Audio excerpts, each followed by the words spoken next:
अब देखो बच्चों, अब हम आ जाते हैं पी ब्लॉक के नेक्स्ट ग्रुप में, और ये ग्रुप है कार्बन फैमिली, फोर्थ ए ग्रुप। ओके, तो फिर स्टार्ट करते हैं, और सबसे फर्स्ट हम लेंगे यहां पर अबंडेंस एंड अक्यूरेंस।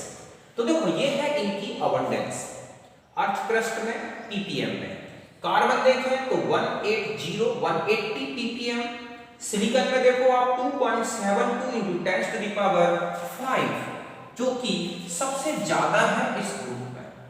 ठीक है, जर्मेनियम 1.5, Sn 2.1 और Pb 13 ppm। यहां बता दूं कि जो सिलिकॉन है ये second most abundant element in mass in the earth crust. Earth crust में according to mass silicon second number का मोस्ट अबंडेंट एलिमेंट है, और फर्स्ट में कौन आता है बच्चों? ऑक्सीजन। ओके, इसके अलावा अगर हम कार्बन की बात करें तो कार्बन 17th एलिमेंट है अर्थ क्रस्ट का अकॉर्डिंग टू मास। समझ गए बच्चों कि भूप्रकृति में ऐसा ही द्रव्यमान अनुसार दूसरा तत्व है, और कार्बन कौन सा है? 17वां तत्व। ओके, अब हम आते हैं अक्यूरेंस के बारे में। तो देखो कार्बन नेटिव स्टेट में मिलता है ग्रेफाइट के फॉर्म में, चारकोल के फॉर्म में, कोल के फॉर्म में, डायमंड के फॉर्म में, ठीक है, कार्बन ब्लैक के फॉर्म में। तो ये कार्बन के नेटिव स्टेट है, जिसको हम बोलते हैं एलोट्रॉप्स। ओके, सिलिकॉन को देखोगे तो सिलिकॉन, सिलिका, सिलिकेट्स, जितने भी सिलिकेट्स हैं, सिलिका है, ये सब किससे बने हैं? सिलिकॉन और ऑक्सीजन से।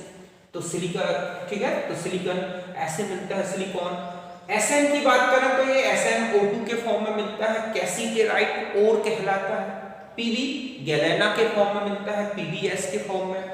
और जो जर्मेनियम है वो ट्रेसिस में होता है, और सिल्वर और जिंक के ओर्स के साथ मिलता है। तो ये है कार्बन ग्रुप के जो एलिमेंट्स हैं, उनकी अबंडेंस और अक्यूरेंस। तो आप इसे नोट करें।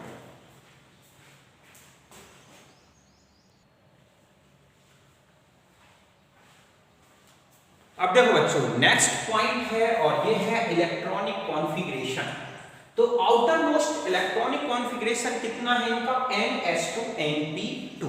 अभी आपने इससे पहले देखा बोरोन ग्रुप में NS2 Np1 था, बस एक इलेक्ट्रॉन बढ़ा देना है।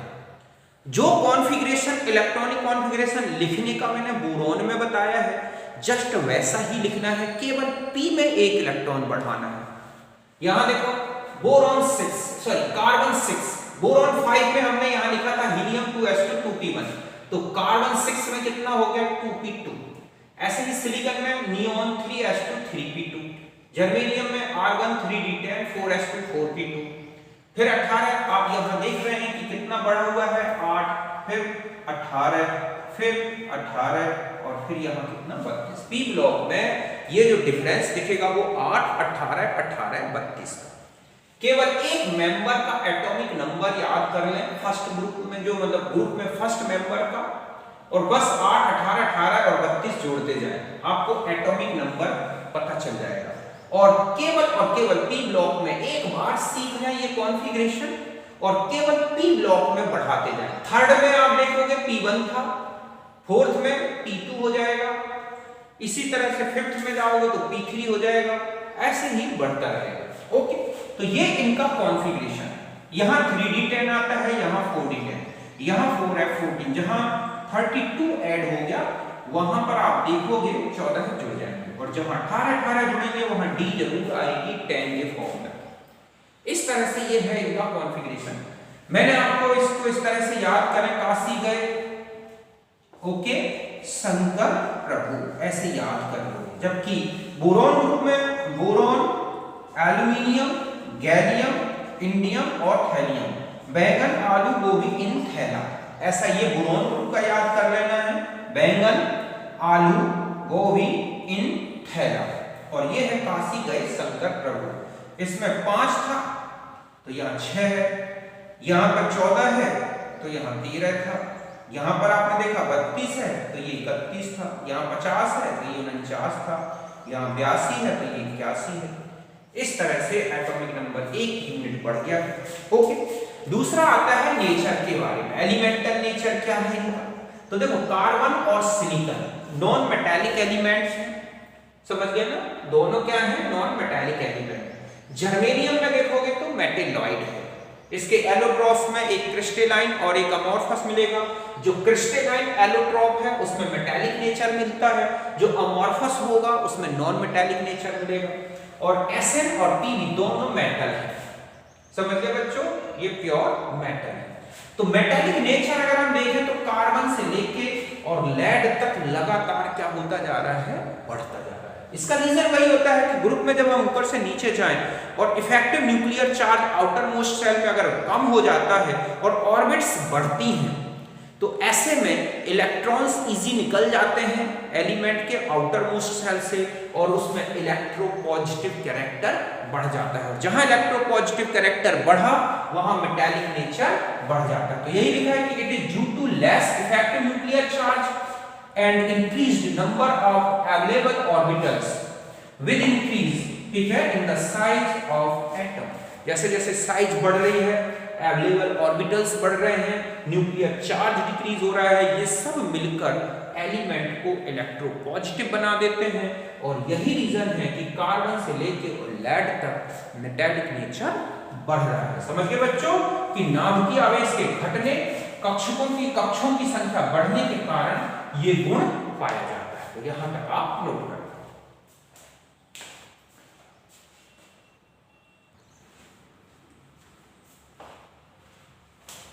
अब देखो बच्चों, अब हम आ जाते हैं इन एलिमेंट्स की कुछ फिजिकल प्रॉपर्टीज की पीरियोडिसिटी को देखते हैं। ओके, तो सबसे फर्स्ट है एटॉमिक रेडियाई। ये क्या है, एटॉमिक रेडियाई, परमाणु त्रिज्या एंगस्ट्रॉम में। तो आप देख रहे हो कि ये रेगुलरली इंक्रीज हो रही है, कोई एक्सेप्शन नहीं है यहाँ पे। कार्बन से सिलिकॉन, सिलिकॉन से, ऐसा क्यों हो रहा है ये तो आप जानते हैं कि जैसे जैसे एटॉमिक नंबर बढ़ता है एक एलिमेंट के बाद दूसरे एलिमेंट में एक नई ऑर्बिट बन रही है। यहां पर कॉन्फ़िगरेशन 2s2 2p2 था, जबकि यहां 3s2 3p2 था। तो नई ऑर्बिट बनने से न्यूक्लियस और आउटर मोस्ट सेल के बीच का डिस्टेंस बढ़ता है और यही रीजन है कि ये लगातार बढ़ती जा रही है। यहां पर किसी प्रकार का कोई एक्सेप्शनल नेचर नहीं दिख रहा है, जैसे कि बोरॉन ग्रुप में देखा था, गैलियम और एल्यूमिनियम में, क्योंकि इससे पहले बोरॉन ग्रुप आ गया तो जो shielding effect, poor shielding effect जो पड़ना था डी ऑर्बिटल्स का, वो गैलियम ग्रुप या बोरॉन ग्रुप में सबसे ज्यादा इफेक्टेड करता है, यहां उतना इफेक्टेड नहीं करता। बट यहां देखो आप 17 है और यहां 0.22 एंगस्ट्रॉम, बहुत ही लिटिल डिफरेंस आया। तो कुछ जो है वो शील्डिंग इफेक्ट यहां पर दिख रहा है, बट इतना नहीं है कि इसकी साइज इससे क्या हो जाए, बड़ी हो जाए, या इसकी साइज इससे छोटी हो जाए। क्यों? क्योंकि इससे पहले गैलियम आ चुका है। फिर आते हैं तो ये इंक्रीजिंग होता है। ऐसे ही एटॉमिक वॉल्यूम, तो जितनी बड़ी साइज उतने ही हिसाब से इनका क्या होगा, वॉल्यूम। तो ये इनका एटॉमिक वॉल्यूम भी आप देख रहे हैं लगातार इंक्रीज हो रहा है। क्यों? क्योंकि साइज इंक्रीज हो रही है। इलेक्ट्रोनेगेटिविटी की बात करें तो कार्बन सबसे ज्यादा इलेक्ट्रोनेगेटिव है 2.5, बाकी इन तीन मेंबर्स की इलेक्ट्रोनेगेटिविटी क्या है बच्चों, सिमिलर है, क्योंकि इनकी साइज में कोई ज्यादा डिफरेंस नहीं है, बहुत ही लिटिल डिफरेंस। हम ये कहें कि it is due to little difference in size. समझ गए ना, साइज में बहुत ही लिटिल डिफरेंस है और न्यूक्लियर चार्ज बढ़ रहा है, तो साइज बढ़ी लेकिन उसी हिसाब से न्यूक्लियर चार्ज बढ़ा है, तो इन तीनों की इलेक्ट्रोनेगेटिविटी सेम बनी रहती है 1.8 1.8 1.8। ये ऑब्जेक्ट का क्वेश्चन है कि तीन एलिमेंट कौन कौन से हैं कार्बन ग्रुप में जिनकी इलेक्ट्रोनेगेटिविटी सेम है, तो वो है सिलिकॉन, जर्मेनियम और Sn। लेड में थोड़ा बढ़ गया है, ऐसा क्यों हुआ है बच्चों? क्योंकि लेड में आप देखें 1.41 से 1.46 ही साइज बढ़ी है, मतलब यहां पर केवल 0.05 एंगस्ट्रॉम बढ़ा है, जो बहुत ही लिटिल डिफरेंस है। और न्यूक्लियर चार्ज देखोगे तो कितना बढ़ा है, 32 यूनिट। तो साइज तो बढ़ी नहीं, बट न्यूक्लियर चार्ज बहुत ज्यादा बढ़ गया। ऐसे में यहां लेंथेनाइड कॉन्ट्रैक्शन का भी इफेक्ट आया है, न्यूक्लियर चार्ज बढ़ गया, इसीलिए इलेक्ट्रोनेगेटिविटी बढ़ गई है। ध्यान रखें, इलेक्ट्रोनेगेटिविटी न्यूक्लियर अट्रैक्शन का मेजरमेंट करती है, अट्रैक्शन को बताती है। सीधा सीधा है, nuclear attraction power of any atom is called electronegativity. जितना ज्यादा न्यूक्लियर अट्रैक्शन होगा उतनी ही ज्यादा इलेक्ट्रोनेगेटिविटी होगी। यहां पर लेंथेनाइट कॉन्ट्रैक्शन और साइज में बहुत लिटिल डिफरेंस और हाई न्यूक्लियर चार्ज के कारण ही लेड की इलेक्ट्रोनेगेटिविटी एसएन से ज्यादा दिख रही है। ओके, अब हम आ जाते हैं आयोनाइजेशन एनर्जी, और ये कौन सी आयोनाइजेशन एनर्जी दी है मैंने? फर्स्ट। तो यहां से आप देखें, ओके, तो यहां तक लगातार डिक्रीज हो रही है, फिर यहां पर बढ़ गई है। तो यहां से लेके यहां तक तो रीजन आप बता सकते हैं कि साइज बढ़ता जा रहा है, क्योंकि जैसे जैसे एटॉमिक साइज बढ़ेगी न्यूक्लियर अट्रैक्शन डिक्रीज होगा, जिसके कारण कार्बन से लेके और एसएन तक अगर आप देखें तो इनमें क्या हो रहा है? आयोनाइजेशन एनर्जी डिक्रीज हो रही है। यहां पर लार्ज डिफरेंस दिख रहा है आपको, ऐसा इसलिए है क्योंकि साइज एकदम आप देख रहे हैं डबल के करीब हो गई है, फिर यहां कोई ज्यादा डिफरेंस नहीं आ रहा है साइज में। यही रीजन है कि कार्बन के बाद सिलिकॉन में एक लार्ज डिफरेंस आता है। तो large decrease in the ionisation energy from carbon to silicon is due to large, हम कहें large increase in size of atom. फिर decrease in ionisation energy from silicon to SN, little decrease, हम ये कहें कि इनमें little decrease in ionisation energy. तो reason है it is due to little increase in size. अब यहां से देखें तो यहां तक कोई साइज में खास डिफरेंस नहीं दिख रहा है, इसलिए ज्यादा एनर्जी चेंजेस नहीं आया, बट डिक्रीज हो रही है, और यहां पर एक इंक्रीज हो गई। तो इंक्रीज होने का रीजन क्या है बच्चों? यहां पर आप देख रहे हैं न्यूक्लियर जो है इलेक्ट्रोनेगेटिविटी एकदम बढ़ गई है। इलेक्ट्रोनेगेटिविटी ज्यादा तो न्यूक्लियर अट्रैक्शन ज्यादा, न्यूक्लियर अट्रैक्शन ज्यादा तो आउटर मोस्ट इलेक्ट्रॉन को निकालने के लिए लगी एनर्जी भी ज्यादा होगी। तो ये आपको इस तरह से ऑर्डर दिखेगा। अब आपको इन सब की ऑर्डर अगर साइज में देखें कि साइज का, वॉल्यूम का, तो ये समझ गए बच्चों कि यहां पर जो डिफरेंस दिख रहा है कार्बन से सिलिकॉन में, एक लार्ज डिफरेंस जो है आयोनाइजेशन एनर्जी का, इसका रीजन है large increase in the size of atom. परमाणु का आकार ज्यादा बदला है यहां पर। इनमें देख रहे हैं लार्ज डिफरेंस नहीं है आयोनाइजेशन एनर्जी, क्यों? क्योंकि लिटिल डिफरेंस आ रहा है साइज में। सिलिकॉन लेड में जो है ज्यादा हो जाने का रीजन है लेंथेनॉइड कॉन्ट्रैक्शन। तो आपसे इनके इंपॉर्टेंट ऑर्डर्स पूछ लिए जाते हैं कि इनकी साइज का ऑर्डर क्या है ना, एनर्जी का ऑर्डर क्या है, आयोनाइजेशन एनर्जी का, वॉल्यूम का ऑर्डर क्या है।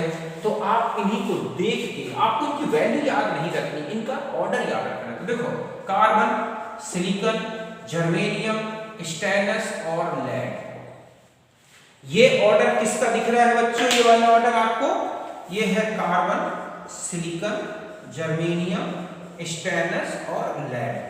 तो ये है एटॉमिक रेडियस, ठीक है, एटॉमिक वॉल्यूम, इनका ऑर्डर है। ओके, अब आप आ जाते हैं अगर इलेक्ट्रोनेगेटिविटी का ऑर्डर, तो देखो कार्बन सबसे ज्यादा है, फिर सिलिकॉन, जर्मेनियम, स्टेनलेस। ओके, ये ऑर्डर दिख रहा है, और इनसे ज्यादा जो है तीनों से।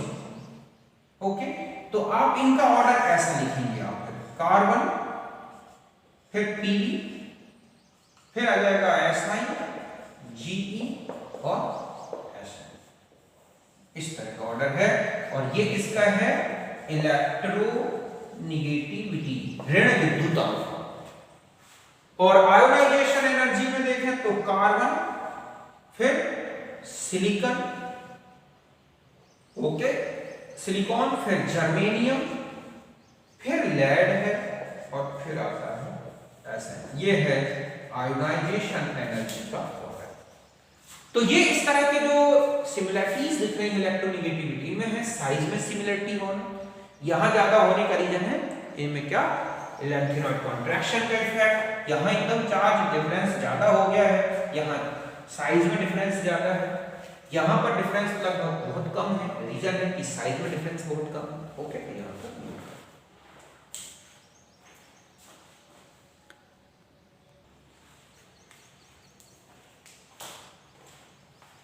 अब देखो बच्चों, नेक्स्ट जो फिजिकल प्रॉपर्टी है और ये है कैटिनेशन, श्रृंखलन। ओके, तो देखो श्रृंखलन होता क्या है, कैटिनेशन होता क्या है। कि self linking of atoms of element through covalent bond to form straight chain, branched chain, ठीक है, cyclic chain, it is called catenation. समझ गए बच्चों कि जब किसी भी एलिमेंट के जो एटम्स हैं वो सह कोवेलेंट बॉन्ड, सह संयोजी बंध, कोवेलेंट बॉन्ड के थ्रू एक दूसरे से जुड़कर एक स्ट्रेट चेन में बना लें, या हम कहें कि ब्रांच चेन बना लें, एक साइक्लिक रिंग बना लें, तो यही प्रॉपर्टी क्या कहलाती है, कैटिनेशन। अब आता है कि इस ग्रुप में ही सबसे ज्यादा क्यों मिलती है। तो देखो बच्चों, दो रीजन है। एक तो इनकी एटॉमिक साइज इंटरमीडिएट है, ना बहुत बड़ी ना बहुत छोटी, ओके। दूसरा है इनके पास कोई लोन पेयर इलेक्ट्रॉन नहीं होता, जिसके कारण ये एक दूसरे को, ये एटम जब जुड़ते हैं तो एक दूसरे को रिपेल नहीं करते। ऐसे में इनकी जो बॉन्ड एनर्जी है, एटम के बीच की जो कोवेलेंट बॉन्ड की बॉन्ड एनर्जी है, काफी हाई होती है। नो रिपल्सन, ठीक है, small atomic size and high bond energy, ये तीन ऐसे फैक्टर्स हैं जो इनमें कैटिनेशन टेंडेंसी को बढ़ा देते हैं। इसके बाद जाओगे तो एटॉमिक साइज छोटी हो जाती है, बट उनमें फिर लोन पेयर आते हैं, उनका रिपल्सन एटम को एक दूसरे से लंबे समय तक जुड़ने नहीं देता, और यही रीजन है कि वो आसानी से ब्रेक हो जाते हैं। फॉस्फोरस में मिलता है थोड़ा, फिर सल्फर में, बट इस ग्रुप में सबसे ज्यादा कैटिनेशन होता है, और वो सबसे ज्यादा किस में मिलता है बच्चों, कार्बन में। कार्बन में 800-900 तक एटम्स एक दूसरे से जुड़ के लंबी कार्बन चेन बना सकते हैं, ओके। तो यही डेफिनेशन है कि property of self linking of atoms of an element through covalent bond to form straight chain, branch chain और रिंग, ठीक है, of different length is called catenation. समझ गए बच्चों कि इस तरह से एक ही एलिमेंट के एटम्स की सेल्फ लिंकिंग टेंडेंसी ही क्या कहलाती है, catenation. Carbon show maximum catenation tendency due to high bond strength of C single bond C। सीधा सा है, catenation directly proportional to the bond energy. जितनी ज्यादा बॉन्ड एनर्जी होगी उतनी लंबी चेन बन जाएगी और ब्रेक नहीं होगी। तो कार्बन में ये टेंडेंसी सबसे ज्यादा है, क्योंकि इसकी बॉन्ड एनर्जी सबसे ज्यादा है, 343 किलोजूल पर मोल इस ग्रुप में, ठीक है। And this property decrease from carbon to silicon and it is because decrease in the bond energy. और ये प्रॉपर्टी धीरे धीरे नीचे की तरफ डिक्रीज होती जाती है, कार्बन से सिलिकॉन की तरफ, सॉरी एसएन की तरफ। ऐसा रीजन है कि बॉन्ड एनर्जी डिक्रीज होती है। इसके अलावा कार्बन में पाई बॉन्ड फॉर्मेशन की टेंडेंसी भी होती है, वो एटम के साथ डबल बॉन्ड, ट्रिपल बॉन्ड बना सकते हैं।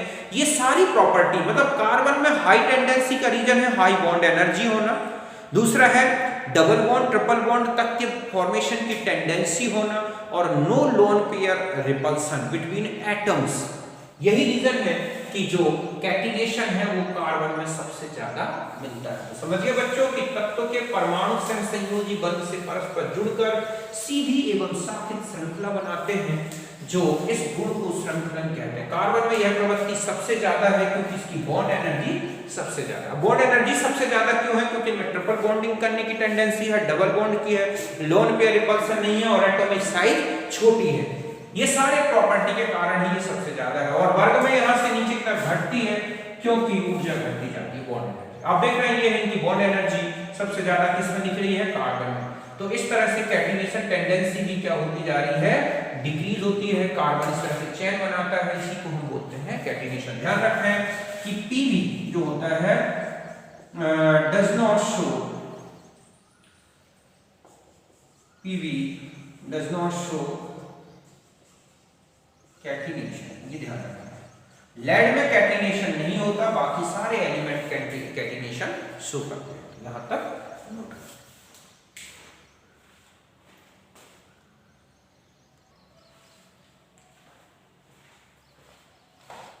अब देखो बच्चों, अब हम आ जाते हैं नेक्स्ट प्रॉपर्टी में, और ये है एलोट्रॉपी, अपरोक्ता। तो आप जानते हैं कि एलोट्रॉपी होती क्या है। तो देखो, existence of element in two or more physical forms having different physical properties but same chemical properties। समझ गए बच्चों कि एक ही एलिमेंट के डिफरेंट फिजिकल फॉर्म्स जो फिजिकली तो डिफर दिखते हैं, फिजिकल प्रॉपर्टीज में डिफर दिखेंगे बट उनकी केमिकल प्रॉपर्टीज सेम होती हैं, तो ऐसे डिफरेंट फिजिकल फॉर्म्स को ही बोलते हैं एलोट्रॉप्स, और इस फिनोमिना को क्या बोला गया है, एलोट्रॉपी। यही लिखा है कि it is the existence of an element in two or more physical forms have similar chemical properties but differ physical properties. ये फिजिकली अलग अलग दिखते हैं बट केमिकली बिल्कुल सेम होते हैं।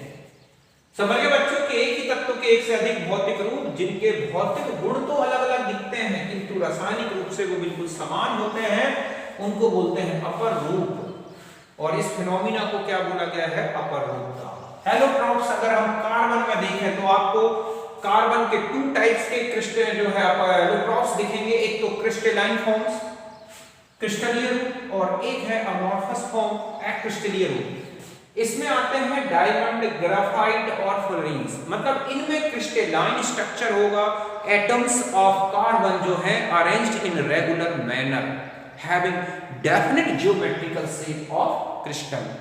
इनमें आप देखोगे कि इनका अपना एक स्ट्रक्चरल फॉर्मूला, मतलब स्ट्रक्चर्स होंगे, जियोमेट्रिकल स्ट्रक्चर होगा, ओके। बट जो अमॉर्फस है इसमें केवल एटम्स एक दूसरे के साथ है, कोई अरेंजमेंट नहीं है। कोल हो गया, चारकोल हो गया, कोक हो गया, कोल गैस है, कार्बन ब्लैक है, ये क्या कहलाता है, अमॉर्फस फॉर्म। सिलिकॉन में अगर जाएंगे तो आपको 2 टाइप्स के मिलेंगे, क्रिस्टल और क्रिस्टलाइन और अमॉर्फस। ऐसे ही जर्मेनियम में जाए तो क्रिस्टलाइन है जो कि मेटालिक नेचर का होता है और अमॉर्फस जो है नॉन मेटालिक नेचर का होता है, और यही रीजन है कि जर्मेनियम में मेटेलॉइड नेचर आ जाता है, ये दोनों मिक्स रहते हैं। एसएन में जाएंगे तो 4 है, alpha tin, beta tin, gamma tin और लिक्विड टिन। ग्रे कलर का होता है, व्हाइट कलर का होता है, रोम्बिक, और ये है लिक्विड टिन।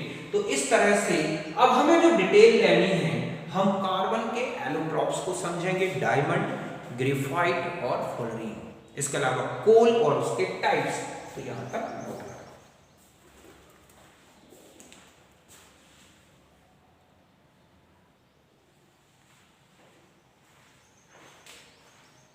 अब देखो बच्चों, अब हम आ जाते हैं कार्बन के ये जो क्रिस्टलाइन एलोट्रॉप्स हैं, इनमें 3 इंपॉर्टेंट एलोट्रॉप्स के बारे में, एक तो डायमंड, एक ग्रेफाइट और एक फ्लोरीन।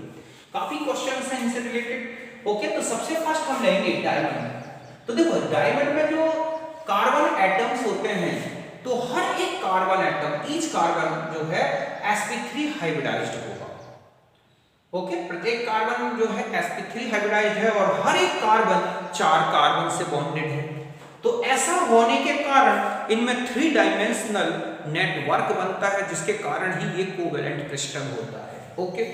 दूसरा है कि arrangement of carbon atom in tetrahedral form. आप देखोगे इनमें जो कार्बन एटम्स हैं वो टेट्राहेड्रल फॉर्म में अरेंज्ड होते हैं, मींस टेट्राहेड्रल स्ट्रक्चर होता है इंटरनल एटम्स का। कार्बन चतुष्फलकी रूप से व्यवस्थित है।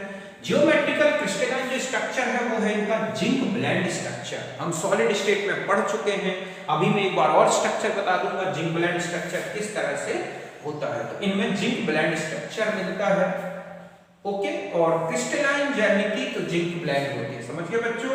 डेंसिटी है 3.514 जो कि वाटर से काफी ज्यादा है। बॉन्ड लेंथ जो C और C है 1.54 एंगस्ट्रॉम, जो कि कार्बन की जो लो कोवेलेंट रेडियस है 0.77 इनके सम के बराबर है, ओके। बॉन्ड एंगल जो है C के बीच का वो कितना है 109.5 डिग्री। हीट ऑफ फॉर्मेशन है 1.9 किलो जूल पर मोल। अब देखो बच्चों, अब आता है कि क्या डायमंड एक नेचुरल फॉर्म है कार्बन का, तो नहीं। कार्बन का नेचुरल फॉर्म है ग्रेफाइट। ग्रेफाइट को हाई टेम्परेचर प्रेशर में जब रखा जाता है तब जाके डायमंड में चेंज आता है, इसलिए इसकी पर मोल की जो हीट ऑफ फॉर्मेशन है डायमंड की वो है 1.9 किलो जूल पर मोल। इस तरह से हम ये कहेंगे कि diamond is less thermodynamically stable then graphite. Graphite से ये थर्मोडायनेमिकली ज्यादा कम स्टेबल है, लेकिन इसकी जो एंट्रोपी है वो ग्रेफाइट से कम है। हीट ऑफ फॉर्मेशन जरूर पॉजिटिव है बट एंट्रोपी आप देखोगे ग्रेफाइट से कम होती है। रिफ्रैक्टिव इंडेक्स देखोगे तो रिफ्रैक्टिव इंडेक्स कितना है 2.45, ओके, नेक्स्ट आता है कि बैड कंडक्टर ऑफ इलेक्ट्रिसिटी। ये विद्युत का कुचालक है बच्चों, बैड कंडक्टर है। क्यों? क्योंकि इसमें कोई फ्री इलेक्ट्रॉन नहीं होता, सभी के सभी इलेक्ट्रॉन केमिकल बॉन्डिंग में यूज हो जाते हैं। It brilliance is due to total internal reflection. इसकी जो चमक है बच्चों, झिलमिलाहट जो है, वो किसके कारण होती है? Total internal reflection, means light अंदर जाती है और रिटर्न होके लौट आती है, जिसके कारण ही इसकी चमक दिखती है। इसका मेल्टिंग पॉइंट 4373 केल्विन है। मींस अगर हम ये कहें कि जितने भी नॉन मेटालिक एलिमेंट्स हैं उनमें सबसे ज्यादा मेल्टिंग पॉइंट कार्बन का यही एलोट्रॉप रखता है, इससे ज्यादा किसी भी नॉन मेटालिक एलिमेंट का मेल्टिंग पॉइंट नहीं है। और टोटली केमिकली इनर्ट है, ठीक है, एट नॉर्मल टेम्परेचर। इसकी कोई रिएक्शन नहीं होती नॉर्मल टेम्परेचर में। हाई टेम्परेचर पर यदि इसका कंबस्जन कराया जाए, फ्लोरीन से रिएक्शन कराया जाए, तब कंबस्जन में ये CO2 बना लेता है, फ्लोरीन के साथ क्लोरो कार्बन टेट्राफ्लोराइड बनाता है। ओके, कोवैलेंट क्रिस्टलाइन स्ट्रक्चर, ये तो हम जानते हैं, ये मैंने पहले ही बता दिया आपको। और इसका देखो यूज कहाँ होता है? Making cutters, abrasive for sharpening hard tools, जो हार्ड टूल्स होते हैं उनकी धार बनाने में यूज होता है। इसके अलावा इम्प्योर डायमंड जो है यूज फॉर नाइफ्स फॉर, ठीक है, कटिंग ऑफ ग्लास, कांच को काटने वाली जो चाकू आती है उसमें इसका यूज होता है। इसके अलावा एक प्रीसियस स्टोन है और एक ज्वेलरी में सबसे ज्यादा यूज होने वाला और सबसे महंगा एक स्टोन है। ओके, तो इस तरह से आपने देखा कि ये कुछ इंपॉर्टेंट प्रॉपर्टीज हैं डायमंड में, जो कि आपको याद रखनी है। देखो जिंक ब्लेंड स्ट्रक्चर होता क्या है, थोड़ा सा मैं इसके बारे में आपको बता दूं। तो जिंक ब्लेंड स्ट्रक्चर में एक्चुअली क्या होगा कि इस तरह से आप देखोगे जिंक ब्लेंड स्ट्रक्चर में कि ये जो ग्रेफाइट की जो टेट्राहाइड्रल यूनिट्स हैं वो किस तरह से अरेंज होती हैं। तो ये है एक क्रिस्टलाइन स्ट्रक्चर बना के बताता हूं मैं आपको। डायमंड स्ट्रक्चर जो है डायमंड का, जो इस तरह से मैंने इसके बारे में पैकिंग फ्रैक्शन, इसका कोऑर्डिनेशन नंबर, इस सब कुछ सॉलिड स्टेट में भी बताया है। आप चाहें तो सॉलिड स्टेट एक बार देखें, वहां मिलेगा क्रिस्टलाइन स्ट्रक्चर। तो देखो एक कार्बन यहाँ, एक कार्बन यहाँ, एक यहाँ, एक यहाँ, एक यहाँ, एक यहाँ लगा दें, एक यहाँ, एक यहाँ, एक यहाँ, एक यहाँ, एक यहाँ, एक यहाँ और एक यहाँ। ये है कार्बन का पहले तो FCC अरेंजमेंट। ये क्या है? FCC arrangement, face centred cubic unit की तरह। ये जो पार्ट आप देख रहे हैं इतना, ओके, ये कितने एटम्स के बीच में आ रहा है? आप देखो, इसको देखोगे तो आपको दिखेगा कि ये 4 एटम्स के बीच में आ रहा है। एक, मैं इसको डार्क कर दूं, 2, 3 और ये है 4, ये कार्बन है। और बीच में एक कार्बन यू फिट हो जाता है, जो कि इस तरह से 4 कार्बन एटम्स के टच में रहता है। तो ये एक टेट्राहाइड्रल फॉर्म दिखता है, समझ गए बच्चों? तो इतना जो यूनिट है ये इनकी टेट्राहाइड्रल वॉइड होती है। क्रिस्टल की ये क्या है? Tetrahedral void. तो कार्बन FCC यूनिट बनाता है और इनकी जो टेट्राहाइड्रल वॉइड्स होती हैं वो अल्टरनेट कार्बन से ही फिल्ड होती है। एक कार्बन यहाँ, तो ये वेकेंट है, फिर एक कार्बन हम कहें कि ये है पीछे, तो ये इस तरह से किस तरह यहां से टच में रहेगा। एक ये हो गया, इस ये वाला, एक ये एटम हो गया, एक ये एटम हो गया, और कहां पर दिखेगा? एक 4 के टच में रहेगा, तो पीछे के एटम इस तरह से, समझ गए ना? तो ये पीछे वाली टेट्राहाइड्रल साइड है, ये सामने वाली जस्ट ऐसा ही यहां पर और एक यहां पर। तो इस तरह का जो स्ट्रक्चर होता है ये है जिंक ब्लेंड। सबसे पहले जिंक ब्लेंड में देखा गया, बाद में यही स्ट्रक्चर। तो आप देख रहे हैं कि यहाँ पर जो कार्बन एटम्स हैं ये एक दूसरे के साथ टेट्राहाइड्रल इस तरह से अरेंज्ड होते हैं। हर एक कार्बन एटम का कोऑर्डिनेशन नंबर 4 होता है। और अगर आप इसमें टोटल एक यूनिट क्रिस्टल में नंबर ऑफ कार्बन एटम्स निकाल के देखें तो 4 तो हो गए टेट्राहाइड्रल, जो 4 FCC, तो 1 मोल, ठीक है, जिंक ब्लेंड यूनिट जो दिख रही है उसमें 8 मोल क्या है? Carbon atom. समझ गए ना? इस तरह से। तो ये है इसका जिंक ब्लेंड स्ट्रक्चर। तो आप अच्छी तरह समझ गए होंगे डायमंड के बारे में। जो भी इंपॉर्टेंट क्वेश्चंस थे मैंने आपको यहां पर बता दिया।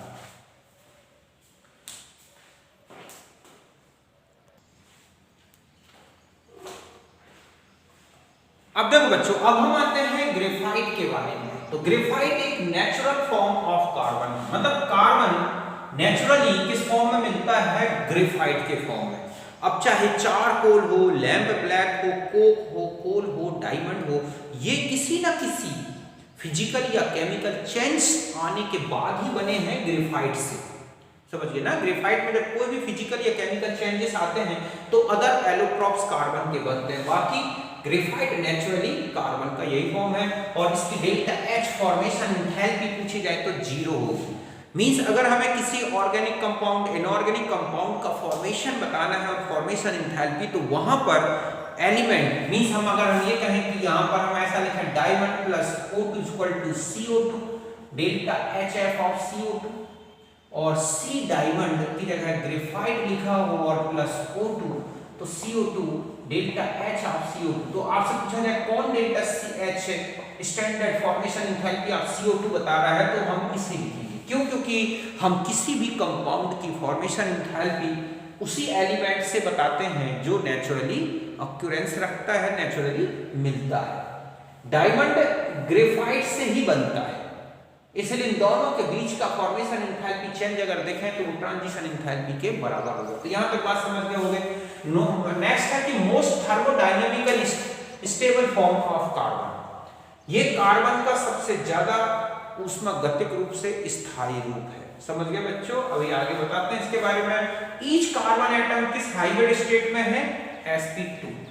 प्रत्येक कार्बन की sp2 हाइब्रिड स्टेट होगी। हर एक कार्बन 3 कोवैलेंट बॉन्ड बनाएगा, एक जो है इलेक्ट्रॉन हर एक एटम में फ्री रहता है। अभी हम स्ट्रक्चर में देखेंगे। प्लेनर सीट स्ट्रक्चर दिखेगा आपको, एक के ऊपर एक प्लेन सीट्स बनी दिखेंगी, हेक्सागोनल सीट्स दिखती हैं। Hexagonal close packing of carbon atom in crystalline form. लेकिन अगर हम इसका कंप्लीट क्रिस्टल स्ट्रक्चर देखें तो उसमें जो कार्बन एटम्स अरेंज दिखेंगे वो आपको किस फॉर्म में दिखेंगे? Hexagonal close packing. इसलिए इनमें होता है HCP close packing, means hexagonal close packing. और इसकी जो यूनिट बनी होती है वो होती है हेक्सागोनल यूनिट। समझ गए बच्चों कि क्रिस्टलीय स्वरूप में कार्बन षटकोणीय निबिड़ संकुलन में दिखाई देते हैं। हमने क्रिस्टल के स्ट्रक्चर्स पढ़े हैं, उसमें हमने ग्रेफाइट का स्ट्रक्चर ही एग्जांपल लिया है। Good conductor of heat and electricity, ये हीट और इलेक्ट्रिसिटी का गुड कंडक्टर है। क्यों? क्योंकि हर एक कार्बन एटम में फ्री इलेक्ट्रॉन होता है जो कि अनहाइब्रिड ऑर्बिटल में बना रहता है। समझ गए बच्चों कि विद्युत और ऊष्मा का सुचालक होता है, क्योंकि प्रत्येक कार्बन परमाणु में मुक्त इलेक्ट्रॉन होता है। डेंसिटी है 2.5 जो कि डायमंड से कम है। सी सिंगल बॉन्ड, सी बॉन्ड लेंथ 1.42 एंगस्ट्रॉम है जो कि सिंगल बॉन्ड की स्ट्रेंथ बॉन्ड लेंथ से कम है। मींस इसमें सी सिंगल बॉन्ड सी ना हो कि इसमें हाइब्रिड बॉन्ड है। शीट डिस्टेंस 3.4 एंगस्ट्रॉम का दिखेगा। इसके 2 क्रिस्टलाइन फॉर्म्स दिखते हैं, एक होता है अल्फा ग्रेफाइट जिसमें AB पैटर्न होगा, मींस जो हेक्सागोनल क्लोज पैकिंग दिखेगी उसमें AB लेयर दिखेगी, मतलब फर्स्ट लेयर सेकंड अलग, फिर थर्ड लेयर बिल्कुल फर्स्ट लेयर के समान। जबकि बीटा ग्रेफाइट में पहली और चौथी लेयर जो है वो सेम दिखती है पैटर्न में। Graphite is thermodynamically more stable than diamond. It is 1.9 kJ more stable than diamond. ध्यान रखें ग्रेफाइट डायमंड से ज्यादा थर्मोडायनेमिकली स्टेबल है, बट केमिकली देखा जाए तो डायमंड ज्यादा स्टेबल है। मतलब थर्मोडायनेमिक तो हीट के रिस्पेक्ट में देखा जाता है और जो काइनेटिक स्टेबिलिटी देखी जाती है वो उनकी रिएक्टिविटी से देखी जाती है। तो डायमंड जो है कम रिएक्टिव है, ग्रेफाइट ज्यादा रिएक्टिव है। ओके, तो थर्मोडायनेमिकली अगर हम देखें तो ग्रेफाइट ज्यादा स्टेबल है। ओके, और कितना स्टेबल है? 1.9 किलोजूल पर मोल, मतलब हर पर मोल कार्बन की स्टेबिलिटी डायमंड के रिस्पेक्ट में ग्रेफाइट में इतनी ज्यादा है। और बट एंट्रोपी की बात करें तो ग्रेफाइट की एंट्रोपी डायमंड से ज्यादा है, क्योंकि डायमंड में कार्बन ज्यादा रेगुलरली अरेंज्ड है, जबकि इनमें ग्रेफाइट में कार्बन उतने ज्यादा रेगुलरली स्टेबल नहीं है। क्या नहीं है? अरेंज्ड नहीं है। और ग्रेफाइट को इस टेम्परेचर प्रेशर पर हीट किया जाए तब ये डायमंड में चेंज होता है, और यहां से यहां चेंज होने में पर मोल जो हीट चेंज लगता है 1.9 किलोजूल पर मोल। मींस यहां ट्रांजिशन जो एंथैल्पी है ग्रेफाइट से डायमंड चेंज होने की वो ये है, पॉजिटिव होगी। मींस इतनी एनर्जी ग्रेफाइट को जब पर मोल में लेता है तब वो डायमंड में चेंज होता है, और यही डायमंड की फॉर्मेशन एंथैल्पी भी है। तो यहां तक आप समझ गए होंगे, पहले से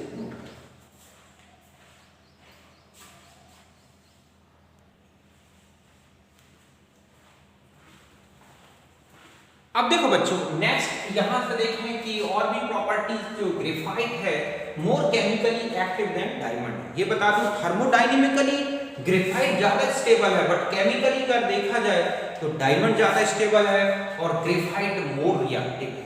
ओके, कुछ रिएक्शन देखो, ग्रेफाइट को KMnO4 से ट्रीट किया जाए तो C6COOH6 मैलिटिक एसिड कहलाता है और ऑक्सैलिक एसिड बनता है। जस्ट ऐसा ही ग्रेफाइट को इन मेटल्स के साथ, एल्कली मेटल्स के साथ हीटेड किया जाए तो इस तरह का एक मेटल कार्बाइड बनता है C8M, जो कि पैरामैग्नेटिक नेचर का होता है। ओके, तो ये कुछ इंपॉर्टेंट प्रॉपर्टीज थी। यूजेस देखोगे आप, इसका यूज होता है मेकिंग रिफ्रैक्टरी क्रूशिबल, बहुत हाई टेम्परेचर पर वर्क करने वाली क्रूशिबल बनाने में। लीड पेंसिल जो आती है, पेंसिल में जो लेड दिखती है बीच में जिससे वो होती है, इसी से बनी होती है ग्रेफाइट से। Moderator and nuclear reactor, nuclear reactor में मॉडरेटर की तरह वर्क करता है, न्यूट्रॉन एब्जॉर्बर की तरह वर्क करता है, समझ गए ना। एंड न्यूट्रॉन एब्जॉर्बर, ये सॉरी मॉडरेटर ही लिखते हैं, एंड एब्जॉर्बर तो बोरॉन होता है, सॉरी। लुब्रिकेंट्स हो गए, है ना। और इसके अलावा आप देखते हैं जितने भी इलेक्ट्रोड्स बनते हैं, इनर्ट इलेक्ट्रोड मैनली किससे बने होते हैं, ग्रेफाइट से। अब आप इसका स्ट्रक्चर देखोगे तो स्ट्रक्चर में जो ग्रेफाइट है वो लेयर्स के फॉर्म में दिखता है। एक लेयर हेक्सागोनल क्लोज पैकिंग किस तरह से दिखती है, इस तरह से लेयर बाय लेयर, और ये लेयर एक दूसरे के ऊपर फ्रिक्शन में रहती हैं और इसी के कारण ही जो ग्रेफाइट है वो चिकना सा होता है, स्मूथ दिखता है। ये लेयर से एक दूसरे के ऊपर खिसकती रहती है। और इन शीट्स के बीच में, तो ये जो है ये क्या है बच्चों, एक शीट्स है। इन शीट्स के बीच की जो डिस्टेंस है वो है 3.4 एंगस्ट्रॉम। यहाँ हर एक कार्बन में फ्री इलेक्ट्रॉन होता है और यही इलेक्ट्रॉन इसकी इलेक्ट्रिसिटी और थर्मोडायनामिकल हीट कंडक्टेंस के रिस्पॉन्सिबल है। इसमें कार्बन कार्बन के बीच की जो डिस्टेंस है वो 1.42 एंगस्ट्रॉम है, जो कि सिंगल बॉन्ड और डबल बॉन्ड की एक एवरेज वैल्यू के जैसी है। मींस यहाँ पर ना तो डबल बॉन्ड करेक्टर कंप्लीट है और ना ही सिंगल बॉन्ड, एक प्रकार का हाइब्रिड बॉन्ड है। कार्बन की हाइब्रिड स्टेट क्या है यहाँ पर, sp2 हाइब्रिड स्टेट, जो कि एक डबल बॉन्ड का नेचर रखती है। यहाँ पर अगर मैंने अभी आपको बताया कि इसमें हेक्सागोनल क्लोज पैकिंग होती है, हमने क्रिस्टल्स में भी पढ़ा है कि हेक्सागोनल क्लोज पैकिंग किस तरह से दिखती है। एक लेयर 6 इस तरह से बनी है और उसमें एक एटम बीच में सेंटर में अपने ही लेयर के 6 एटम से सराउंडेड है। 3 कार्बन एटम इस तरह से ऊपर रखे होते हैं और 3 कार्बन एटम इस तरह से नीचे रखे होते हैं, ऐसे।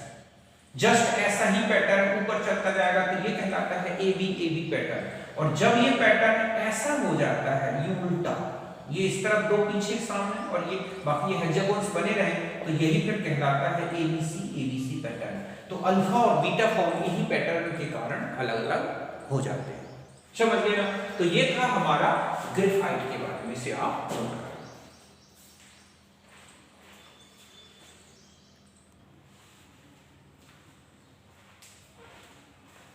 अब देखो बच्चों, हम आ जाते हैं नेक्स्ट एलोट्रॉप क्रिस्टलाइन और वो है फुलरीन्स। तो देखो फुलरीन्स होते क्या है एक्चुअली, जब ग्रेफाइट लिया जाए और उसका स्ट्रॉन्ग हीटिंग की जाए, बहुत हाई टेम्परेचर पर हीट किया जाता है एक इनर्ट एटमॉस्फेयर लेकर, या फिर लेजर बीम एक्शन की जाए, उस पर लेजर बीम डाली जाती है, तब इस तरह के एलोट्रॉप्स बनते हैं। C16, C17, C18 इस तरह के गुच्छे बन जाते हैं कार्बन एटम्स के, इन एटम से। इसी को बोला जाता है क्या, फुलरीन्स। फुलरीन्स एक ग्रुप है जिसमें C16, C17, C18 इस तरह के जो है क्लस्टर्स आते हैं कार्बन एटम्स के। ओके, इनको बोलते हैं फुलरीन्स। जो मोस्ट कॉमन फुलरीन है जिसके बारे में हम ज्यादा डिस्कस करेंगे वो है C16 फुलरीन। इसका नेम होता है बकमिंस्टर फुलरीन। इसका नेम ये क्यों पड़ा, क्योंकि फुलरीन का जो स्ट्रक्चर दिखता है फुटबॉल लाइक, इस तरह का एक स्ट्रक्चर बिल्डिंग बनी हुई है जिसको बोलते हैं जियोडॉसिक डोम, अमेरिका में उसको बनाया था बकमिंस्टर फुलर ने। तो इस बकमिंस्टर फुलर के नेम के बेस पर ही इसका नेम क्या रख दिया गया, फुलरीन। क्यों, क्योंकि फुलरीन का जो स्ट्रक्चर है वो जियोडॉसिक डोम से मिलता जुलता है, और इस डोम को बनाने वाला जो आर्किटेक्ट था वो था ठीक है, बकमिंस्टर फुलरीन। यही मैंने लिखा है कि most common fullerene C16 is called Buckminster fullerene. It was named after the name of American architect Buckminster Fuller, who designed geodesic dome which is, ठीक है, structurally similar to C16 fullerene। या हम ये कहें कि फुलरीन का structure उससे मिलता है, तो उनके मान सम्मान में इनका नाम रख दिया गया। समझ गए बच्चों कि C16 सबसे महत्वपूर्ण फुलरीन है, सबसे कॉमन है। इसका नाम अमेरिकन वास्तुकार बकमिंस्टर फुलर के नाम पर पड़ा है, जिसने जियोडेसिक डोम बनाया था। और इस डोम का स्ट्रक्चर और फुलरीन C16 का स्ट्रक्चर जो है फुटबॉल जैसा दिखता है। अब आते हैं कैरेक्टर्स के बारे में। तो देखो बच्चों, जो C16 फुलरीन है, इसका जो स्ट्रक्चर है वो फुटबॉल जैसा दिखता है या सॉकर बॉल जैसा, ओके, स्ट्रक्चर है। और इसमें टोटल 20 तो हेक्सागोनल 6 मेंबर्ड रिंग्स होती हैं। कितनी? 20 हेक्सागोनल 6 मेंबर्ड रिंग और 12 होती हैं पेंटागोनल 5 मेंबर्ड रिंग्स। एक तो यही ऑब्जेक्ट का क्वेश्चन होता है कि इसमें कितनी हेक्सागोनल और कितनी पेंटागोनल है। तो 20 तो है क्या हेक्सागोनल और 12 क्या है पेंटागोनल। ईच पेंटागोनल रिंग जो है surrounded by only hexagonal rings. आप इसके स्ट्रक्चर में या फुटबॉल के स्ट्रक्चर में देख लो, एक पेंटागोन्स जो है चारों तरफ से हेक्सागोन्स से सराउंडेड रहता है, बट जो हेक्सागोन्स होगा वो पेंटागोन्स से भी सराउंडेड होगा और हेक्सागोन्स से भी सराउंडेड होगा। और यही लिखा है कि जो हेक्सागोन्स है surrounded by pentagons and hexagonal rings. समझ गए बच्चों कि जो C16 है उसका फुटबॉल के समान संरचना होती है। इसमें 20 जो है षटकोणी वलय हैं और 12 पंचकोणी वलय हैं। पंचकोणी वलय केवल षटकोणी वलय से घिरती हैं, ठीक है, जबकि षटकोणी वलय दोनों पंच और 6 दोनों वलय से घिरी होती है। प्रत्येक वलय एरोमेटिक होती है क्योंकि इसमें जो है इलेक्ट्रॉन सेट कंप्लीट होती है और इस तरह से ये एरोमेटिक, तो फुलरीन एक एरोमेटिक कैरेक्टर का होता है। इसको नोट करना।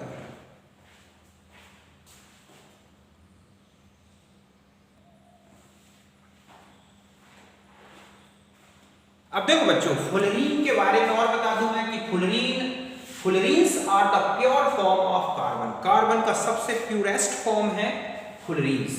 ऐसे इसलिए होता है क्योंकि ये फुलरीन बॉल शेप होती है और बहुत ही स्मूथ होता है। और इसमें जो फ्री वैलेंसीज हैं वो बॉडी के अंदर, मतलब बॉल के अंदर की तरफ होती हैं, जिनको बोलते हैं डैंगलिंग बॉन्ड।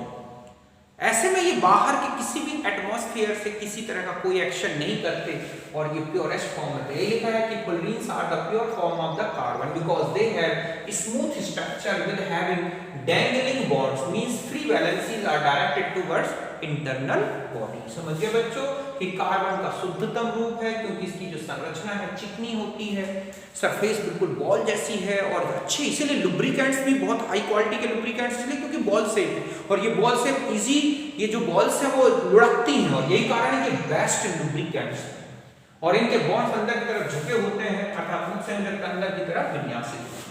इनका जो डेल्टा H है फॉर्मेशन एंथैल्पी वो है 38.5 डिग्री किलोजूल पर मोल। ईच कार्बन में sp2 हाइब्रिड स्टेट है यूज्ड और इनका यूज होता है हाई क्वालिटी लुब्रिकेंट्स और सुपर कंडक्शन में। इस तरह का स्ट्रक्चर देखिएगा आपको बुक में मिल जाएगा। मैंने एक जनरल रफ स्ट्रक्चर बनाया कि ये है पेंटागोन्स, ये क्या है पेंटागोन्स और ये क्या है हेक्सागोन्स। इस तरह से पेंटागोन्स के चारों तरफ क्या दिख रहे हैं हेक्सागोन्स। और इस तरह से पूरे स्ट्रक्चर में आप देखोगे कि इसमें जो है हेक्सागोन्स और पेंटागोन्स जो मैंने आपको नंबर्स बताए हैं उन नंबर्स में मिलते हैं, तो आप इसको नोट करें।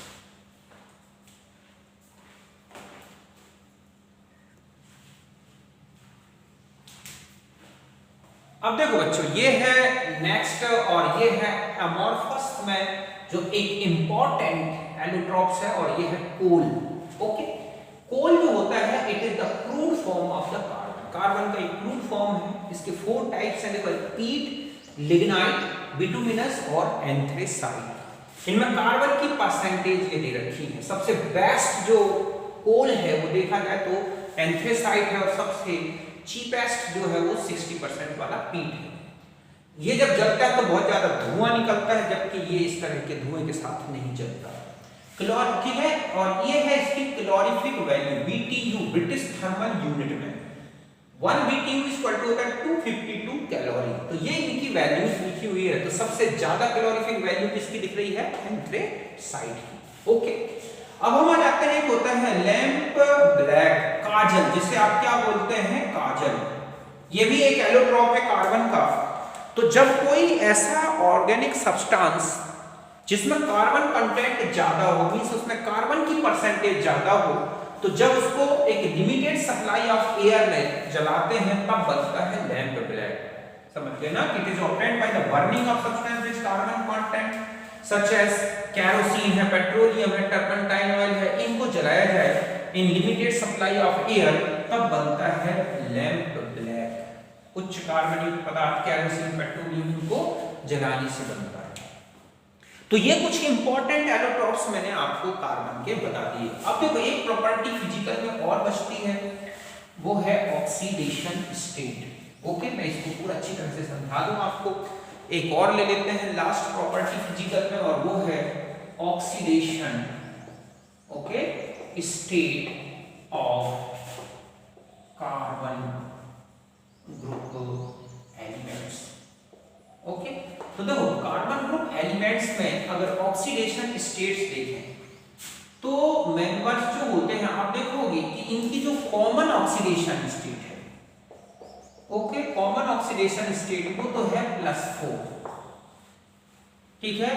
और इसके अलावा अगर आप देखें कि मेंबर्स जो हैं, मेंबर्स आल्सो शो -4 एंड +2। कुल मिलाकर 3 टाइप्स की वैलेंसीज मिलेंगी, -4, +4 और +2। इनमें सबसे कॉमन कौन सी है? +4, जो कि सारे एलिमेंट्स को करते हैं। मतलब जितने भी एलिमेंट्स हैं इनमें 4+ तो मिलेगी ही, चाहे उनमें -4 हो या ना हो। तो देखो अगर हम +2 की बात करें या +-, पहले हम +2 की वैलेंसी की बात करते हैं, तो इनमें हाइब्रिडाइजेशन क्या होगा? यहां पर अगर आप देख लीजिए तो ये 2 इलेक्ट्रॉन्स ऐसे हैं, यहां पर ये कौन सा हाइब्रिडाइजेशन होता है? sp2, जैसे कि SnCl2 में मिलती है। इसमें एक तो लोन पेयर है और एक वेकेंट, ये जो अनपेयर्ड इलेक्ट्रॉन है इस तरह से Cl। तो यहां पर जो स्ट्रक्चर मिलता है ऐसा दिखता है, और यहां पर एक क्या होगा? Lone pair V shape. Okay, ये एंगल लगभग 118 डिग्री के आसपास का होता है। तो ये कहां मिलेगी? +2। अभी हम इनकी स्टेबिलिटी की बारे में बात करेंगे अलग से। और जो +-4 है, आप देखोगे कि ये जो इलेक्ट्रॉन है वो एक्साइटेड हो जाते हैं, मतलब यहां इस तरह से ये इलेक्ट्रॉन जब यहां चला जाता है तो ये कहलाती है इनकी फर्स्ट एक्साइटेड, ठीक है, स्टेट। तब यहां पर कौन सा हाइब्रिडाइजेशन होता है? sp3। अब मान लो जैसे CH4 बना, तो CH4 में चूंकि कार्बन की इलेक्ट्रोनेगेटिविटी हाइड्रोजन से ज्यादा है, तो जो इलेक्ट्रॉन है हाइड्रोजन का वो कहां शिफ्ट हो जाएगा? इस तरह से ये ऐसे, तो यहां पर 4-1 की +1, और ये कौन सा स्ट्रक्चर कहलाता है बच्चों? Tetrahedral structure. और अगर ये CCl4 बन जाए, ओके, तो यहां पर भी यही टेट्राहाइड्रल स्ट्रक्चर होगा, यहां पर भी sp3 हाइब्रिडाइजेशन होगा, बट ये 4+ तो ये -1, ये भी कैसा होगा? Tetrahedral structure. तो प्लस या -4 में दी गई है, तो ध्यान रखें कि वहां पर sp3 हाइब्रिडाइजेशन होता है। कार्बन में अब आते हैं इनकी स्टेबिलिटी की बात करने, और कौन सी स्टेट किस तरह से कंपाउंड बनाती है। तो देखो बच्चों, अगर हम स्टेबिलिटी की बात करें, सबसे पहला स्टेबिलिटी, ओके, तो स्टेबिलिटी में अगर हम -4 की बात करें, जैसे कि CH4, SiH4, GeH4, ठीक है, SnH4, इस तरह से, तो यहां पर ये 4- है, ओके, ये है। बट ये जो माइनस स्टेट है, इसकी जो स्टेबिलिटी है ये इस तरह से होगी। ऐसा क्यों बच्चों? क्योंकि माइनस जो ऑक्सीडेशन स्टेट है, ठीक है, स्टेबल, जो स्टेबिलिटी है directly proportional to the electronegativity of element. जिस ये जो ज्यादा इलेक्ट्रोनेगेटिव है वो ज्यादा माइनस स्टेट को स्टेबल बनाएगा। तो अगर हम इन कंपाउंड की स्टेबिलिटी की भी बात करें तो सबसे ज्यादा स्टेबल CH4 ही होगा। तो यहां पर 4 माइनस, यहां 4 माइनस, यहां 4 माइनस, यहां 4 माइनस, ये है 4 प्लस की स्टेबिलिटी का ऑर्डर। और इसी हिसाब से इन कंपाउंड्स की भी स्टेबिलिटी होगी। अब आता है +4 की स्टेबिलिटी। तो देखो बच्चों, इसकी जो स्टेबिलिटी है ये भी इस पे डिपेंड करती है।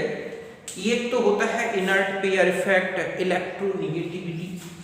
तो ये जो स्टेबिलिटी है मतलब 4 प्लस की, तो ये है डिक्रीजेस, ठीक है, decreases with increase inert pair effect. जैसे जैसे निष्क्रिय युग्म प्रभाव बोलते हैं, ठीक है, कि जो है निष्क्रिय युग्म प्रभाव बढ़ने से इसका स्थायित्व कम, इलेक्ट्रोनेगेटिविटी नहीं रहेगी। यहां पर देखना है कि जो इनर्ट पेयर इफेक्ट है, ये मैं ऑलरेडी बता चुका हूं कि जो पी ब्लॉक के एलिमेंट्स हैं जब हम ग्रुप में ऊपर से नीचे जाते हैं तो उनके ns इलेक्ट्रॉन इनर्टनेस शो करते हैं, इसी को बोलते हैं इनर्ट पेयर इफेक्ट। इससे जो बैलेंसी है किसी भी ग्रुप की वो मैक्सिमम बैलेंसी से 2 कम हो जाती है।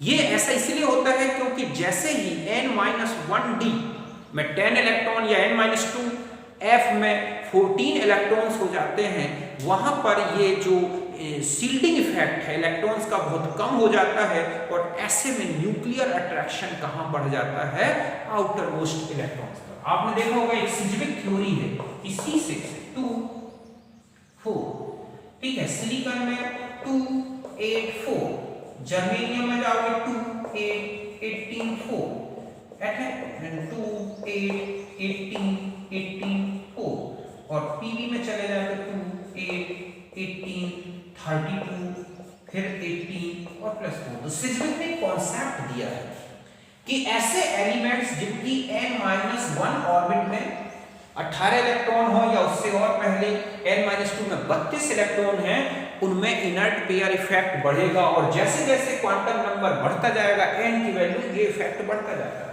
और यही रीजन है कि 4 प्लस कार्बन सिलिकॉन 4 प्लस, ठीक है, जर्मेनियम 4 प्लस, Sn 4 प्लस, और लेड में चले जाएं तो 4 प्लस बहुत कम स्टेबल। मींस हम ये कहें कि इनके जो कंपाउंड्स बनेंगे जैसे CCl4 है, SiCl4 है, GeCl4 है, SnCl4 है और PbCl4 है। तो ये इनकी स्टेबिलिटी मिलेगी आपको कि जितना छोटा एटम होगा उतना ही स्ट्रांगली बॉन्डेड रखेगा इलेक्ट्रॉन्स को। एक तो ये है, और यहां पर इनर्ट पेयर इफेक्ट सबसे ज्यादा इफेक्टिव हो जाएगा। यही रीजन है कि लेड के 4 प्लस वाले जो कंपाउंड्स हैं वो बहुत ही कम स्टेबल है, मींस वो एक ऑक्सीडाइजर होते हैं। क्या होते हैं? ऑक्सीडाइजर। ये अपने आप को 4 प्लस से 2 प्लस में चेंज कर देते हैं। तो ये है इनकी 4 प्लस की स्टेबिलिटी का ऑर्डर। अब तीसरा देखते हैं कि 2 प्लस की स्टेबिलिटी।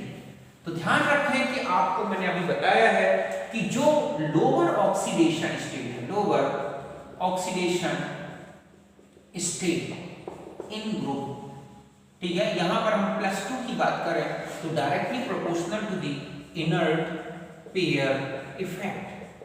ये ध्यान रखें, निष्क्रिय युग्म प्रभाव के समानुपाती है, डायरेक्टली प्रोपोर्शनल है।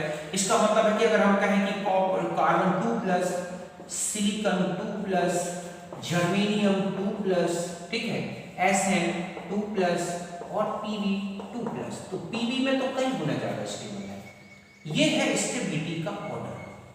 आप देखोगे इनके 2 प्लस के कंपाउंड्स उतने स्टेबल नहीं हैं, फिर भी अगर हम ये कहें कि ये है इस तरह से GeO, SnO और PbO, ये Sn 2 प्लस और Ge2 प्लस ये अच्छे रिड्यूसर हैं बच्चों, और ये चेंज हो जाते हैं Sn4 plus +2 electron, Ge4 plus +2 electron. आपने देखा होगा FeCl3 प्लस SnCl2। तो हम जानते हैं कि ये रिएक्शन स्पॉन्टेनियस होती है और ये इस तरह से चेंज हो जाते हैं। तो यहाँ पर 2 प्लस थी और यहाँ पर 4 प्लस, तो यहाँ से यहाँ 2 इलेक्ट्रॉन निकल गए, तो Sn2 प्लस से ज्यादा स्टेबल है Sn4 प्लस।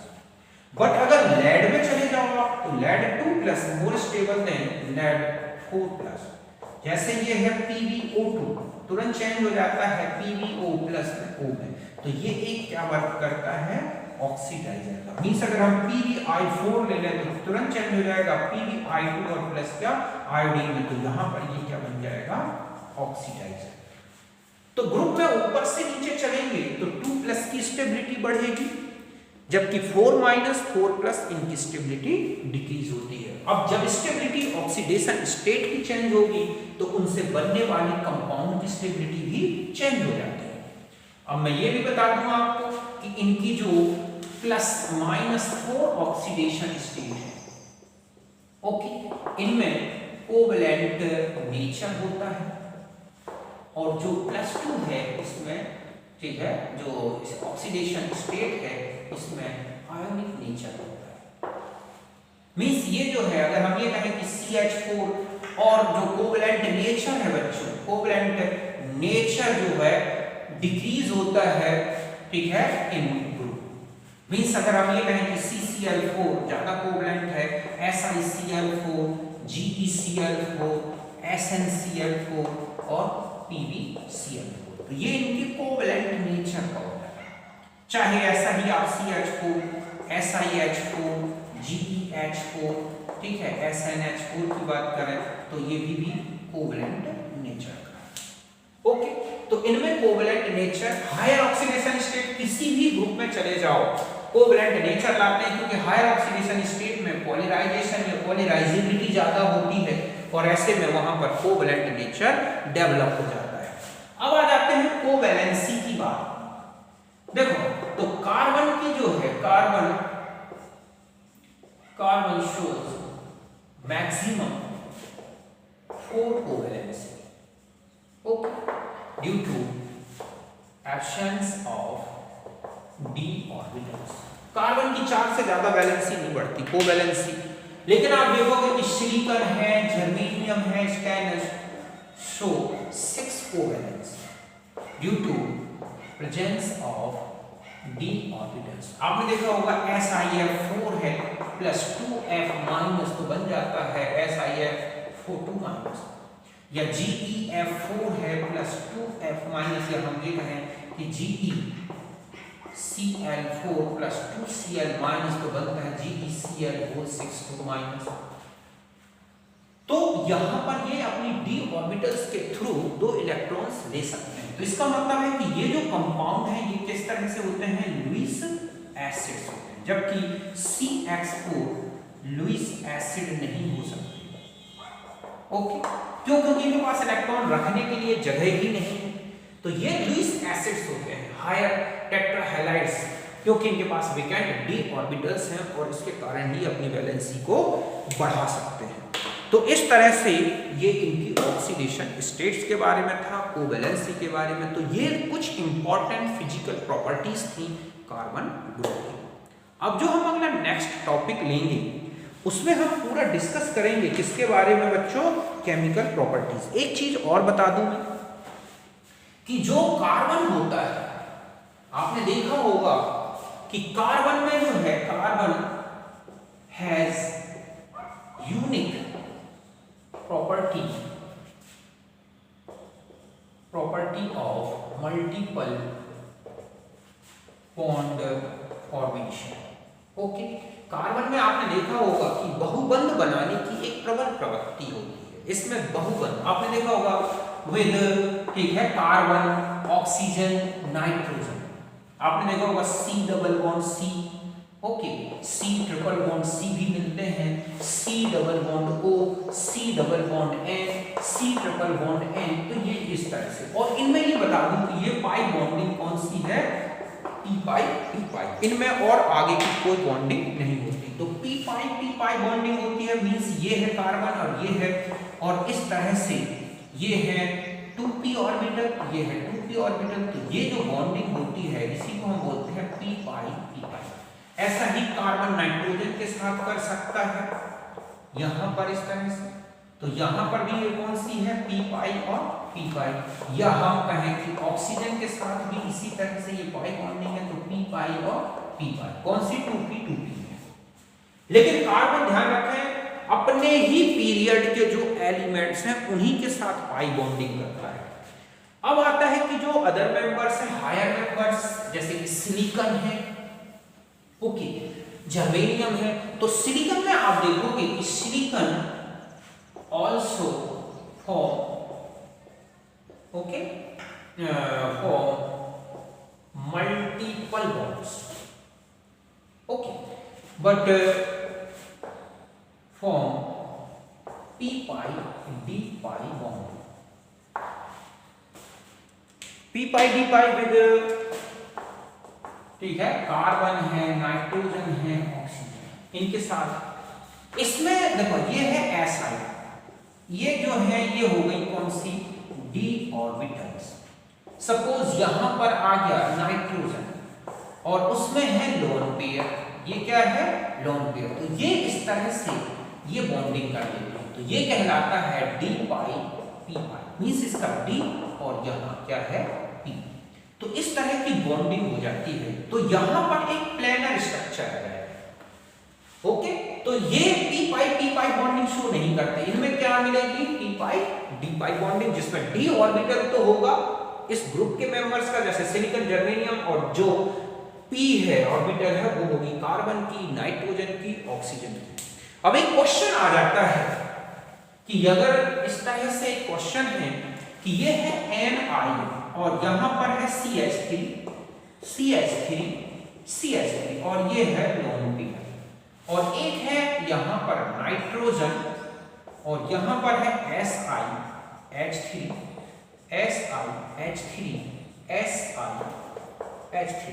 और ये है लोन पेयर। यहां पर पूछा जाता है हाइब्रिडाइजेशन और इनका स्ट्रक्चर।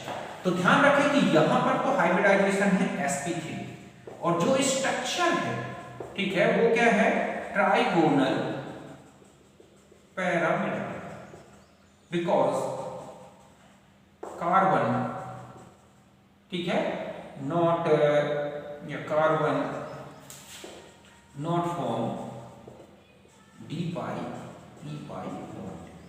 तो यहां पर कार्बन की कोई p ऑर्बिटल खाली नहीं है जो इसका लोन पेयर ले सके, ना ही कोई d ऑर्बिटल हो सकती है। तो यहां पर जो हाइब्रिडाइजेशन है वो कौन सा है बच्चों, sp3 हाइब्रिडाइजेशन। तो इसमें किसी प्रकार का d pi p pi bonding नहीं होगा। तो यहां पर हाइब्रिडाइजेशन क्या है, sp3 हाइब्रिडाइजेशन। स्ट्रक्चर की बात करें तो ट्राइगोनल पिरामिड, बट यहां पर अगर आपसे पूछा जाए तो यहां है sp2 हाइब्रिडाइजेशन। स्ट्रक्चर जो है इसका वो है ट्राइगोनल प्लेनर, क्या है, trigonal planar. It is due to, ठीक है, d pi p pi bonding between silicon and nitrogen. कैसे हो जाती है, देखो यहां पर ये है एक सिलिकॉन, ये है एक सिलिकॉन और ये क्या है, एक सिलिकॉन। इनमें ये ऑर्बिटल वेकेंट जो है अनहाइब्रिड है और इनमें रहती है ये, अभी मैंने आपको बताई ये। तो यहां पर इस तरह की बॉन्डिंग हो जाती है, समझ गए ना, ये बॉन्डिंग। तो ये कहलाएगी d pi p pi bonding. यहां पर जो हाइब्रिडाइजेशन होगा, तो यहां अगर आपसे पूछ लिया जाए कि क्या स्ट्रक्चर है, तो इन तीनों में आप देखोगे इस तरह से यहां पर डबल बॉन्ड का कैरेक्टर आ जाता है और SiH3 इस तरह से। ये जो है ये क्या हो जाएगा, ट्राइगोनल प्लेनर स्ट्रक्चर, समझ गए ना। तो Si मतलब N जो है SiH3 होल थ्राइस, ये जो एमाइन है ये बेसिक नहीं होता, ठीक है, नो बेसिक, या हम कहें कि नो लुईस बेस, ओके।